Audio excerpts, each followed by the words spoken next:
Patriotic class. First of all, I wish you all Happy Independence Day.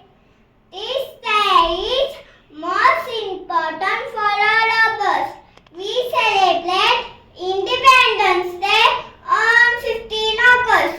On this day, in 1947, India began free from British rule.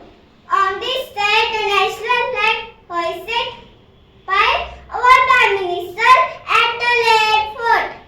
On this day, the national flag hoisted in school, colleges and government institutes. On this occasion, various cultural programs are organized. Independence Day motivates us to love our country. I love my India, what an amazing India. Many freedom fighters sacrificed their lives. Let's pay tribute.